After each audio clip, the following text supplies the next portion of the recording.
యుగపురుషుడు అన్న నందమూరి తారక రామారావు గారు పరమపదించి నేటికి 29 సంవత్సరాలు పూర్తయిన సందర్భంగా గత వైభవాన్ని నేటి తరానికి విశ్లేషించడానికి మన ముందు ఉన్నారు ప్రముఖ రాజకీయ విశ్లేషకులు ప్రసాద్ గారు. వారిని అడిగి మరిన్ని విషయాలు తెలుసుకునే ప్రయత్నం చేద్దాం. సార్ నమస్తే. గత వైభవాన్ని నేటి తరానికి అన్న నందమూరి తారక రామారావు గారు తెచ్చిన సంస్కరణల గురించి మీరు మీ నోటి ద్వారా మా ప్రేక్షకులకి తెలియాలని కోరుకుంటున్నాం సార్. సో డెఫినెట్గా అంటే ఇప్పుడు మీరు చెప్పినట్టుగా వారు మరణించి 29 సంవత్సరాలు అయినప్పటికీ కూడా ఈ రోజుకి కూడా మీకు దేశవ్యాప్తంగా కానీ ప్రపంచవ్యాప్తంగా కానీ రాష్ట్ర వ్యాప్తంగా కూడా ఈ రోజుకి కూడా అందరి మదిలో అందరి వాడై, అలాగే ఎవరు రాముడిని తలుచుకున్నా, ఎవరు కృష్ణుడిని తలుచుకున్నా, ఎవరు దుర్యోధనుడిని తలుచుకున్నా, ఎవరు కర్ణుడిని తలుచుకున్నా కూడా ప్రతి నాయకుడి పాత్ర కానీ లేకపోతే ఇటు దేవుళ్ళ పాత్రలు కానీ ఎవరిని తలుచుకున్నా కూడా ఇటు మీకు సాంఘికం కానీ పౌరాణికం కానీ జానపదం కానీ ఏ పాత్రను తలుచుకున్నా కూడా అందరికీ ముందుగా స్ఫురణ వచ్చి అందరికీ ముందుగా గుర్తుకొచ్చే ఒక మహోన్నతమైన శిఖరం నందమూరి తారక రామారావు గారు. అదేవిధంగా మీరు చెప్పినట్టుగా 83కి ఇటు మన కంబైన్డ్ స్టేట్లో పరిస్థితులు ఎలా ఉన్నాయో మీకు తెలుసు. ఒక పక్కన పటేలు పట్వారీ విధానంతో తెలంగాణ ప్రాంతం ఏ విధంగా అల్లాడిపోయింది, అలాగే రాయలసీమలో కొంతమంది ఫ్యాక్షనిస్టులు, కొంతమంది అరాచక శక్తుల చేతులు ప్రజలు, సామాన్య ప్రజలు, అదేవిధంగా ఎస్పెషల్లీ ఈ ఎస్సీ ఎస్టీ బీసీ మైనార్టీ వర్గాలు వాళ్ళు ఏ విధంగా నలిగిపోయారు, ఏ విధంగా అగచాట్లు పడ్డారో మనం చూసాం.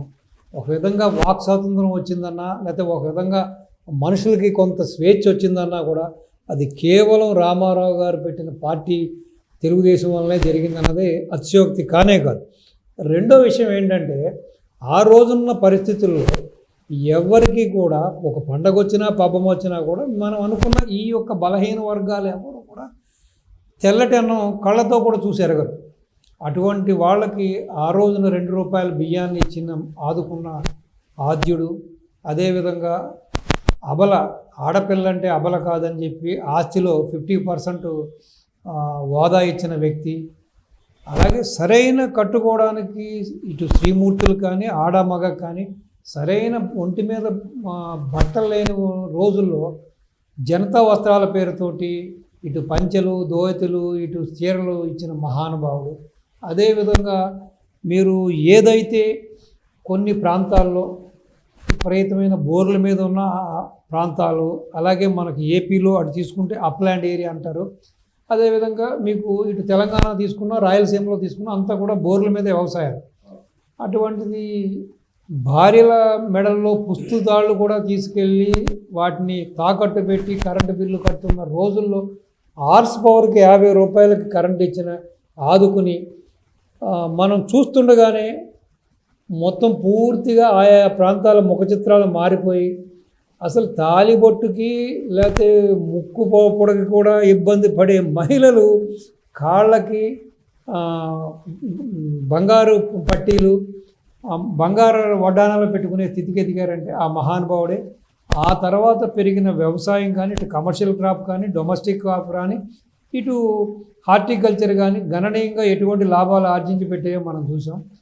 అదేవిధంగా ఎంతోమంది అబలలు ఈ మైనార్టీస్ మనం ఎవరో గురించి మాట్లాడుకుంటున్నాం, వీళ్ళందరూ కూడా చదువు అంటే అందరి దాక్షగా ఉన్న టైంలో గురుకుల పాఠశాలలు పెట్టి ఆ గురుకుల పాఠశాలలో వాళ్ళకి అన్నపానీయాలు ఇచ్చి వాళ్ళకి చదువుకోవడానికి పుస్తకాలు ఇచ్చి వాళ్ళకి యూనిఫామ్స్ ఇచ్చి ఈ రోజున వాళ్ళందరూ ఐఏఎస్లు ఐపీఎస్లు అదేవిధంగా గవర్నమెంట్లో ఎన్నో కీలకమైన పదవుల్లోనూ మంచి మంచి పొజిషన్లో ఉన్నారంటే దానికి కేవలం అన్న ఎన్టీ రామారావు గారే.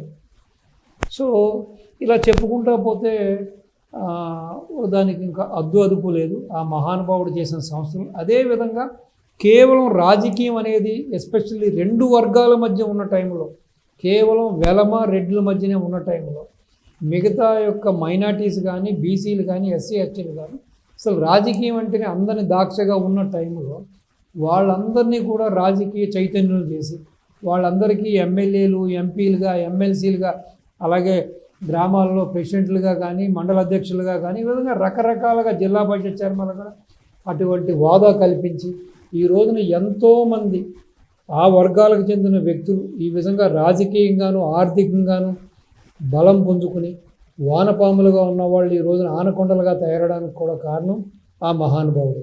సో కాబట్టి ఏమని చెప్పమంటారు, ఎంతని చెప్పమంటారు, ఎంత చెప్పినా తక్కువే. కానీ ఇక్కడ దురదృష్టకరం ఏంటంటే ఇటు ఎన్టీఆర్ ఫ్యామిలీ కానీ, ఇటు నారావారి ఫ్యామిలీ కానీ, ఇటు చంద్రబాబు నాయుడు గారి విషయం ఉన్నాయి. కానీ వీళ్ళ చేసిన మంచి కూడా చెప్పలేని పరిస్థితిలో వీళ్ళు ఉన్నారు. వీళ్ళు ఎంతసేపు ఏంటంటే మా డ్యూటీ మేము చేస్తున్నాం, ప్రజలకు మంచి చేయాలి అని చెప్పి ఒక కంపెనీ CEO ఏ విధంగా అయితే కంపెనీని ప్రమోట్ చేయడానికి లేదా తన ప్రోడక్ట్ని ప్రమోట్ చేసిన కష్టపడతాడో ఆ విధంగా రాష్ట్రం కోసం, రాష్ట్ర ప్రజల కోసం కష్టపడుతున్నారు. ఆ తర్వాత వచ్చిన ప్రభుత్వాలు, ఆ తర్వాత ఉన్న వ్యక్తులు చేసింది గోరంత అవుతే చెప్పుకున్నది కొండంత మనం చూసాము. ఎక్కడ చూసినా ఊరంతా విగ్రహాలు. మరి ఏం సాధించారు అంటే ఎన్టీ రామారావు గారి కంటే గొప్పవాళ్ళ, లేకపోతే నారా చంద్రబాబు నాయుడు గారి కంటే గొప్పవాళ్ళ, లేకపోతే సుభాష్ చంద్రబోస్ కంటే గొప్పవాళ్ళ, లేకపోతే అల్లూరి సీతారామరాజు కంటే గొప్పవాళ్ళ, లేకపోతే ఒక టంగుటూరి వీరేశలింగం అంతా గొప్పవాళ్ళ, లేకపోతే ఎవరికంటే గొప్పవాళ్ళు ఇతను. ఎక్కడ చూసినా సరే విగ్రహాలు విగ్రహాలు విగ్రహాలు. ఏం చేశారని చెప్పి. ఏదేమైనా ఎన్టీ రామారావు గారు ఈ భూప్రపంచం ఉన్నంత వరకు కూడా ఆయన్ని ఎవరు మరవబోయేది లేదు. 9 నెలల కాలక్రమంలో ఒక వ్యక్తి పార్టీ పెట్టి ఈ విధమైన గణనీయమైన ఒక పార్టీని అధికారంలోకి తీసుకురావడమే కాకుండా ఈ విధంగా ఎన్నో సంస్కరణలకు ఆద్యుడై ఈ రోజున దేశవ్యాప్తంగా కూడా ఇప్పటికీ కూడా ఆయన ఫుట్ స్టెప్స్ ఫాలో అవుతున్నారంటే ఆయనకున్న విజన్ కానీ, ప్రజల పట్ల ఆయనకున్న నిబద్ధత కానీ. రెండవది మీరు చూస్తే కూడా ఎవరిని తీసుకున్నా, ఏ రాజకీయ నాయకుడిని తీసుకున్నా, ఏ రాజకీయ నాయకుడి బిడ్డను తీసుకున్నా కూడా ఎక్కడో ఒక చోట ఏదో ఒక మనకి ఆ యొక్క వాసన వస్తూ ఉంటుంది. ఏదో ఒక చోట ఒక అవకతవకలో ఒక అవినీతి యొక్క మరకలు కనపడుతూ ఉంటాయి. అటువంటిది ఈ రోజు కూడా ఆ కుటుంబానికి కానీ ఆయనకు కానీ ఎక్కడ కూడా ఈవెన్ ప్రతిపక్షాలు కూడా ఆయనంటే రాజకీయంగా గిట్టని ప్రతిపక్షాలు కూడా ఎన్టీ రామారావు గారు ఈ అవినీతి చేశాడని చెప్పడం కానీ, లేకపోతే ఇక్కడ అవకతవకలు ఎవ్వరు కూడా చెప్పరు. ఆ విధంగా ఒక భావితరాలకి అదేవిధంగా భవిష్యత్తు రాజకీయ నాయకులకు కూడా ఒక వారధిగా, ఒక రోల్ మోడల్గా ఉన్న వ్యక్తి ఎన్టీ రామారావు గారు. ఈ రోజున కూడా ఈ దేశంలో ఎన్నో సమస్యలు ఉన్నాయి. ఎంతోమంది కేసులతోటి, ఎన్నో అవినీతి ఆరోపణలతోటి కొట్టుమిట్టాడుతున్నారు. అటువంటిది అదేవిధంగా తండ్రి అధికారాన్ని అడ్డం పెట్టుకుని కొడుకులు, దానికి సంబంధించిన మనవాళ్ళు, మనవరాళ్ళు, అల్లుళ్ళు ఏ విధంగా దోచుకుంటున్నారో మనం చూసాం. గత ఇరు రాష్ట్రాల్లో జరిగిన సంఘటనలు కానీ, గత ప్రభుత్వాల్లో జరిగిన సంఘటనలు మనం చూస్తున్నాం. ఎక్కడ కూడా ఎన్టీ రామారావు గారి కుటుంబ సభ్యులు ఇదిగో ఇది కబ్జా చేశారు కానీ, లేకపోతే ఇగో ఈ పని చేశారని కానీ, ఈ ఇన్ఫ్లుయెన్స్ చేశారని కానీ ఎక్కడ కూడా రాదు, వాళ్ళు చెయ్యరు. సో ఆ విధంగా ఒక నియమ నిబద్ధతలతోటి, ఒక క్రమశిక్షణతోటి కుటుంబాన్ని పెంచాడు ఆయన. కుటుంబాన్ని సాకడం జరిగింది. అదేవిధంగా ఆయన కూడా ఎక్కడ కూడా మచ్చలేని ఒక రాజకీయ నాయకుడిగా ఆయన రాజకీయం చేశారు. రెండవది ఈ రోజున ఈ యొక్క వీటన్నిటికీ కూడా దేశవ్యాప్తంగా ఈ యొక్క ఒకటి సంక్షేమం, 2 డెవలప్మెంట్కి 2 కళ్ళలా ఉండే తెలుగుదేశం పార్టీ ఈ విధంగా ఎన్ని 4 దశాబ్దాలు అయినా కూడా ఈ రోజుకి కూడా ఎన్ని అవకతవకలు వచ్చి, ఎన్ని ఆటుపోట్లు వచ్చినా, ఎన్ని అవాంతరాలు వచ్చినా కూడా ఈ రోజు కూడా మనుగడ సాధించి మళ్ళీ గోడకు కొట్టిన బంతిలాగా మళ్ళీ అధికారంలోకి వస్తుందంటే కేవలం ఆ రోజున నందమూరి తారక రామారావు గారు వేసిన పునాది, ఆ రోజున నందమూరి తారక రామారావు గారు తీసుకున్న కొన్ని నిర్ణయాలు, ఆ రోజున నందమూరి రామారావు గారు నిస్వార్థంగా పార్టీ కోసం ఒక నిబద్ధతతో పనిచేసే కార్యకర్తలని తను ఎన్నుకోవడం, వాళ్ళని ఆ విధంగా ట్రైన్ చేయడమే ఈ రోజుకి కూడా మీరు చూశారు. ఇంత కాలక్రమంలో కూడా ఇంత రాజకీయ పరిణామాలు, ఇన్ని రాజకీయ మార్పులు చేర్పుల్లో కూడా ఇప్పటికీ కూడా తెలుగుదేశం అనేది ఒక ఫ్యాక్టరీ. ఇది పొలిటీషియన్స్ని ప్రొడ్యూస్ చేసే ఫ్యాక్టరీ. అది ఎమ్మెల్యేలు అవనండి, ఎంపీలు అవనండి, ఎవరైనా అవనండి. కానీ కొంతమంది అవకాశవాదులు గోడ మీద పిల్లులాగా అటు ఇటు తారుమారైనా, అటు ఇటు జంప్ చేసినా కూడా ఈ రోజుకి కూడా ఒక హిమాలయాలు ఏదైతే మన భారతదేశానికి పెట్టని కోటలాగా నిలబడి ఈ దేశాన్ని కాపాడుతున్నాయో ఇది శత్రుమూకల నుంచి, ఈరోజు కూడా పార్టీ కోసం ప్రాణం ఇచ్చి పార్టీ కోసం సర్వస్వం పోగొట్టుకుని పార్టీయే మాకు ముఖ్యమని చెప్పే నిబద్ధత నిజాయితీ కలిగిన కార్యకర్తలు ఉన్న ఒకే ఒక ఏకైక పార్టీ ఈ భూప్రపంచం మీద ఉందంటే అది కేవలం తెలుగుదేశం. ఆ కార్యకర్తల కృషి, ఆ కార్యకర్తల శ్రమే ఈరోజు కూడా ఆ పార్టీని అలాగే ఇస్తుంది. ఎందుకంటే ఆ రోజున ఏదైతే కొన్ని సిద్ధాంతాలని, కొన్ని ప్రమాణాలని, కొన్ని యొక్క పారామీటర్స్ని తీసుకొచ్చారో పెద్ద ఆయన, వాటిని ఇప్పటికీ కూడా నాయకులు కొంతమంది పాటించకపోయినా, నాయకులు కొంతమంది గోడదాటు పనులు చేసినా, కొంతమంది జంపు జలాలుగా మారినా కూడా, కొంతమంది పార్టీకి ద్రోహం చేసినా కూడా అన్ని పదవులు అనుభవించి పార్టీలో ఉంటూ పార్టీనే బ్లాక్మెయిల్ చేస్తూ పార్టీని రకరకాలుగా వాడుకుని ఇటు ఆర్థికంగా రాజకీయంగా కూడా కుటుంబ సభ్యులు అందరూ కూడా రాజకీయంగా ఎమ్మెల్యేలు అయ్యి ఎంపీలు అయ్యి మినిస్టర్లు అయినా కూడా ఈ రోజుకి కూడా పార్టీకి కోసం నిత్యం నిరంతరం కూడా కృషి చేస్తున్న ఇటు ఈ కేడర్ ఉందంటే అది కేవలం రామారావు గారు వేసిన ఫౌండేషనే. ఆ ఫౌండేషన్ని ప్రస్తుత ముఖ్యమంత్రి అయిన గౌరవ చంద్రబాబు నాయుడు గారు ముందుకు తీసుకెళ్తున్నారు. ఆ తర్వాత లోకేష్ గారు కూడా వెళ్తారు, దాంట్లో ఎటువంటి సందేహం లేదు. సో ఇంకేం చెప్పమంటారు ఆ మహానుభావుడి గురించి?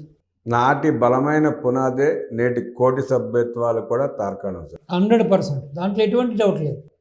నాడు అన్నగారు ప్రవేశపెట్టిన కూడు గూడు గుడ్డే నేటు దేశ రాజకీయాలను కూడా శాసిస్తోంది. అవే పథకాలని అన్ని ప్రభుత్వాలు, ఏ ప్రభుత్వం వచ్చినా, ఏ పార్టీ అయినా, రాష్ట్రం కావచ్చు కేంద్రం కావచ్చు, అమలు చేస్తూనే ఉన్నాయి. కొత్తగా తెచ్చిన పథకాలు ఏవి లేవండి. ఆనాడు తెలుగుదేశం పార్టీ ఏ పథకాలు అయితే ప్రవేశపెట్టిందో అవే వివిధ రకాల పేర్లతో మార్పు చేర్పులు చేసుకుని నడుస్తున్నాయి తప్ప ఏ పార్టీ కూడా ప్రజలకు చేసింది తెలుగుదేశం కంటే ఎక్కువ చేసింది ఏమీ లేదు. ఏది లేదు. అసలు ఒక సంక్షేమం కానీ ఇటు ఎస్పెషల్లీ ఈ అణగారిన ఈ బడుగు బలహీన వర్గాలకి ఈ రాజ్యాధికారం ఈ విధంగా చేజెక్కిందంటే ఈ రోజున వాళ్ళు దాన్ని పూర్తిగా ఎంజాయ్ చేస్తున్నారు, దాన్ని సఫలీకృతం అయ్యారు. ఇటు ఆర్థికంగాను రాజకీయంగా కూడా ఇంత పెద్ద పొజిషన్కి వచ్చారంటే అది కేవలం తెలుగుదేశం యొక్క మహిమ, తెలుగుదేశం యొక్క గొప్పతనమే. దాంట్లో ఎటువంటి సందేహం లేదు. ఎంతసేపు కూడా మీరు తెలంగాణ ప్రాంతం తీసుకున్నా, రాయలసీమ తీసుకున్నా, ఏ ప్రాంతం తీసుకున్నా కూడా ఈ వర్గాలన్నీ కూడా ఎవరైతే ఈ బలమైన వర్గాలు ఉన్న నాయకుల దగ్గర జీవుజూరు అంటే ఉన్నవాళ్ళు కూడా ఈ రోజున సై అంటే సై అంటూ రాజకీయంగా కూడా నిలబడ్డారు. రాజకీయంగా కూడా వాళ్ళు ఊహించని పదవుల్ని, ఊహించని అందలాలని అధిరోహించారంటే మీరు చెప్పినట్టుగా ఆ మహానుభావుడు తీసుకొచ్చిన ఈ పార్టీయే కారణం. సో ఎప్పటికీ కూడా ఈ పార్టీ ఈ విధంగా అజారంగా ఉంటుంది. ఎందుకంటే మీరు చెప్పింది ఇందాక కరెక్టే, అదే సారాయి కానీ బాటిల్ మారుతూ ఉంది అన్నట్టుగా మెడిసిన్ అదే మెడిసిన్, కేవలం ఏంటంటే దాని యొక్క ప్రజెంటేషన్ మారుతూ ఉంది. ఒకసారి పెట్టిలో పెడుతున్నారు, ఒకసారి బాటిల్లో పెడతారు, ఒకసారి స్టిప్లో పెడుతున్నారు, ఒకసారి వేరే విధంగా ఇస్తున్నారు. ఈ పథకాలు కూడా అంతే, పేర్లు మారుతున్నారు తప్పించి బేస్ ఒకటే, అది కేవలం పెద్ద ఆయన డిజైన్ చేసిన ఆ పథకాలు.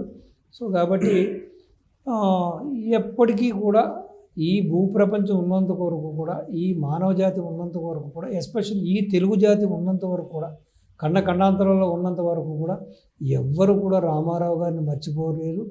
రామారావు గారు ఈ రోజున మన ముందు భౌతికంగా లేకపోయినా కూడా ఆయన ఎప్పటికీ కూడా చిరంజీవి, ఎప్పటికీ కూడా ఆయన అందరి మావాడు, అందరి మనసుల్లో ఉంటాడు. రెండోది, ఈ రోజున ఈ యొక్క నిజంగా టీడీపీ అనే గవర్నమెంట్, టీడీపీ అనే పార్టీ కానీ రాకుండా ఎన్టీ రామారావు గారు అనే వ్యక్తి రాజకీయాల్లోకి రాకుండా ఉంటే మనం చూసాం గత 5 ఏళ్లుగా జగన్మోహన్ రెడ్డి ఎంత డెవలప్ అయ్యి, ఎంత ప్రపంచం గ్లోబల్ విలేజ్గా మారి, ఎంత అసలు ఒక చిన్న విషయం వస్తే కూడా అది వితిన్ సెకండ్స్లో ప్రపంచం అంతా పాకుతున్న టైంలో కూడా ఎటువంటి అరాచక పరిపాలన చేశాడు, ఎటువంటి ఉన్మాదమైన పరిపాలన చేశాడో మనం చూసాం. అటువంటిది రామారావు గారు అనే వ్యక్తి ఒకసారి తలుచుకుంటే భయం వేస్తూ ఉంటుంది నాకు కూడా. రామారావు గారు అనే వ్యక్తి ఇటు రాజకీయంగా పార్టీ పెట్టకుండా రాజకీయాల్లో రాకుండా ఉంటే ఇప్పటికీ కూడా ఆ కొన్ని వర్గాలకు సంబంధించిన వ్యక్తులు ఇప్పటికీ కూడా ఆ అటవిక సంస్కృతితోటి అటవిక రాజ్యాన్ని మరిపించే విధంగా ఆ యొక్క రూలే చేసేవాళ్ళు ఇప్పటికీ కూడా ఈ ఏదైతే కొన్ని వర్గాలు ఉన్నాయో వీళ్ళందరూ కూడా వీళ్ళకి రాజకీయం అనేది అందరం దాక్షగానే మిగిలిపోయేది. వీళ్ళు ఇంకా కూడా ఆర్థికంగా కూడా ఇంకా నలిగిపోయేవాళ్ళు.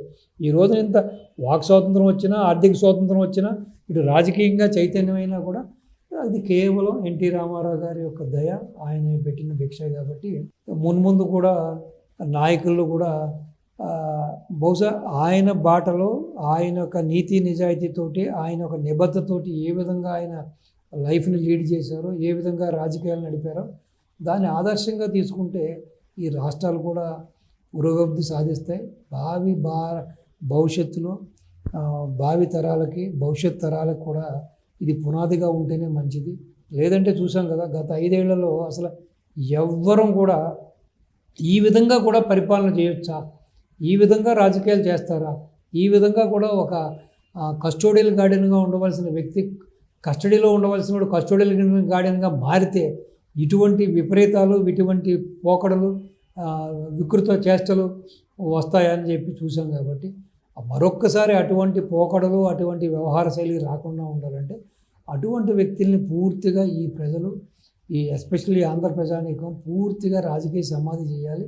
ఏదైతే ఎన్టీఆర్ స్థాపించిన ఈ పార్టీని ప్రజలు నమ్ముకున్నంతకాలం, వాళ్ళకి వెన్నుదన్నుగా ఉన్నంతకాలం వాళ్ళ భవిష్యత్తుకి, వాళ్ళ యొక్క భావితరాల భవిష్యత్తుకి డోకా ఉండదని, ఆ విధంగా ప్రజలు కూడా ముందుకు సాగుతారని, అన్నని నిత్యం స్మరించుకుంటూ, అన్నగారు చేసిన మంచి పనుల్ని, అన్నగారు చేసిన మంచి కార్యక్రమాలను తలుచుకుంటూ అటువంటి పార్టీకి నిబద్ధులై, అటువంటి పార్టీకి అండగా, అటువంటి పార్టీకి సపోర్ట్ చేస్తూ భవిష్యత్తులో కూడా ఆ పార్టీని అధికారంలోకి తీసుకురావాలని నేను మీ ద్వారా కోరుకుంటున్నాను. స్వాతంత్రం వచ్చిన అనంతరం కానీ, హైదరాబాద్ సంస్థానం విలీనమైన రోజున కానీ సంతోషపడని ప్రజానికం, పేదలు, బడుగు బలహీన వర్గాలు, పటేల్ పట్వారీ వ్యవస్థ రద్దు రోజున, అట్లాగే కర్ణ ముసబ్ వ్యవస్థ రద్దు రోజున సంబరాలు చేసుకున్నారు, పండగ చేసుకున్నారు, దావతాలు చేసుకున్నారు. దాన్ని మీరు ఎట్లా విశ్లేషిస్తారు? సో డెఫినెట్గా కదండి, అది పెద్ద రెవల్యూషన్ కదండి. ఇప్పుడు ఎంతోమంది గ్రామాల్లో ఉండేవాళ్ళు అంతా కూడా నిరక్షరాస్యులు, అంతా కూడా మీరు చూశారు నిశానీలే, అంతా కూడా వేలిముద్రే. ఆ రోజున కొంతమంది మీరు చెప్పినట్టుగా ఈ మున్సిపల్లో కానీ లేకపోతే కర్ణాల్లో కానీ కొంతమంది వ్యక్తులు మంచివాళ్ళు ఉండొచ్చు, నేను కాదను. కానీ మెజార్టీ వాళ్ళు ఎందుకు సంతకం పెట్టించుకుంటున్నాడో తెలియదు, మన భూములు ఆపుకుంటున్నాడో తెలియదు, లేదు 10 రూపాయలు ఇచ్చి 100 రూపాయలు రాస్తున్నాడో తెలియదు. ఆ విధంగా ఎంతోమంది రైతుల్ని ఇబ్బంది పెట్టి వాళ్ళ ఆస్తుల్ని, వాళ్ళ ఇళ్ల స్థలాల్ని, పొలాల్ని కొల్లగొట్టిన వాళ్ళు కోకొల్లలు. అదేవిధంగా ఇంకొక అడుగు ముందుకేస్తే ఇటు పట్వారీ యుద్ధం అన్నప్పుడు కొంతమంది చెప్పగా విన్నాను నేను, కొన్ని పుస్తకాల్లో కూడా చదివాను నేను. అసలు ఆ ఊర్లో ఆ బలహీన వర్గాలకు సంబంధించిన వాడు ఎవడైనా పెళ్లి చేసుకున్నా, లేకపోతే ఆ ఊరికి కొత్తగా కోడలు వచ్చినా వీళ్ళు మంచం పంపించేవాళ్ళంట. సో మొదటి రాత్రి వీళ్ళు చేసిన తర్వాతే వాడు అనిపించాలంట. అటువంటి నీచ నికృష్టమైన చర్యలకు అన్నింటిని కూడా అడ్డుకట్ట వేయడం అంటే మరి ప్రజలు మీరు చెప్పినట్టుగా విలీనానికి మించి స్వతంత్రానికి మించిన స్వతంత్రం వచ్చినట్టే కదా. స్వతంత్రం అయితే పేరుకు వచ్చింది కానీ విలీనం అయితే జరిగింది కానీ ఎక్కడ స్వేచ్ఛ ఉంది? అది కాకుండా ఈ హైదరాబాద్లో 83కి ముందు నాకు తెలిసి మేము ఎడుబులాయిల్ కాంట్రాక్ట్స్లో ఉన్నాం కాబట్టి మా వెహికల్స్ రెగ్యులర్గా హైదరాబాద్ వచ్చి ఎప్పుడు చూసినా మా వెహికల్స్ వస్తే వారం 10 రోజులు ఇక్కడ ఆగిపోయాయి. అడిగితే ఏంటంటే 144 సెక్షన్ జరుగుతుంది, ఇక్కడ కర్ఫ్యూ జరుగుతుంది, ఎప్పుడు చూసినా ఇదే. అటువంటిది కంప్లీట్గా ఒక వర్గం మిగతా వర్గాల మీద దాడి చేయడం, కొట్టడం, దౌర్జన్యాలు చేయడం ఉన్నాయి. అటువంటిది కంప్లీట్గా ఈ రౌడీల్ని, ఈ ముఠా తగరాదాలను అన్నింటినీ కూడా రాష్ట్ర బహిష్కరణ చేసిన వ్యక్తి నందమూరి తారక రామారావు. ప్రశాంతమైన వాతావరణం తీసుకొచ్చింది. అసలు 83 తర్వాతే కదా గణనీయంగా మొత్తం మన ఉమ్మడి రాష్ట్రంలోంచి పలు జిల్లాల నుంచి ప్రజలు ఇక్కడికి వచ్చి ఇక్కడ ఒక వాతావరణం ఇక్కడ మనకు నెలకొని ఉంది, వ్యాపారం చేసుకోవచ్చు, ఉద్యోగం చేసుకోవచ్చు అని ఈ యొక్క హైదరాబాద్ ప్రాంతానికి వలస వచ్చిందంటే కూడా రామారావు గారు యొక్క పవర్లోకి వచ్చిన తర్వాత ఎక్కువ జరిగింది. అంతకుముందు తెలుగు మాట్లాడేవాడే కరువు అయ్యాడు. అసలు సరిగ్గా తెలుగు కూడా పెద్దగా ఎవరు మాట్లాడేవారు కొద్ది ఎక్సెప్ట్.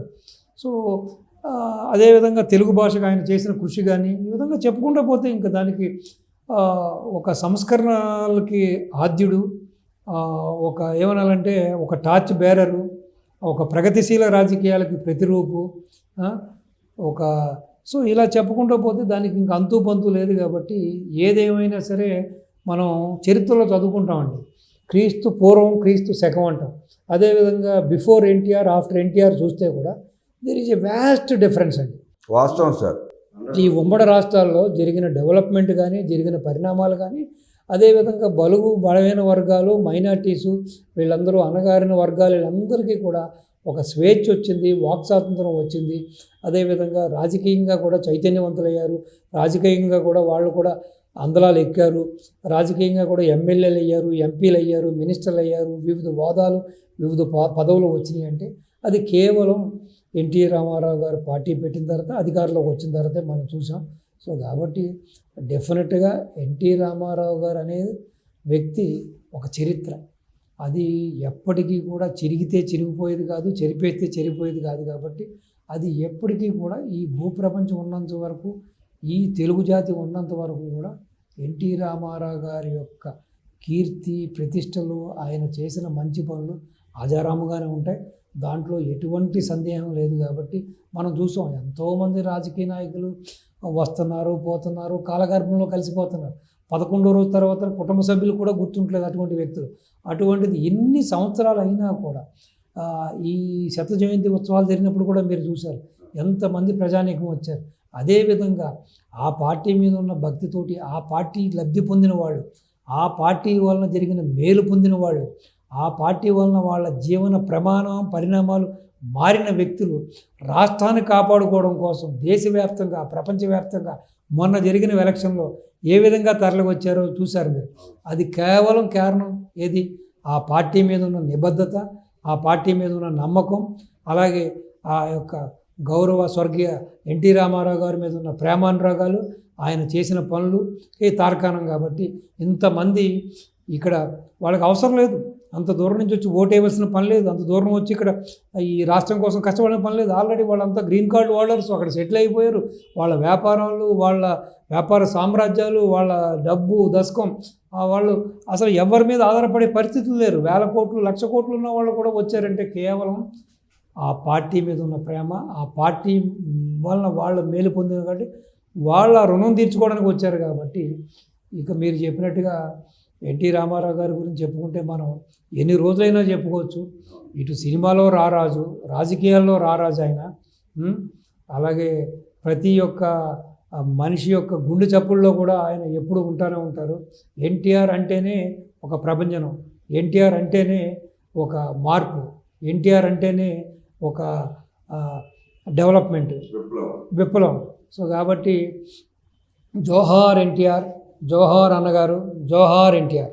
నాటి ఘన చరిత్రని, అన్నగారికి సంబంధించిన అనేక విషయాలని మా ప్రేక్షకులకు అభిమానులకు తెలియజేసిన మీకు హృదయపూర్వక ధన్యవాదాలు సార్. నమస్తే, థ్యాంక్ యూ. వర్ధన్ సందర్భంగా ఆ యుగ పురుషుడికి జోహార్లు, నమస్కారాలు. జోహార్.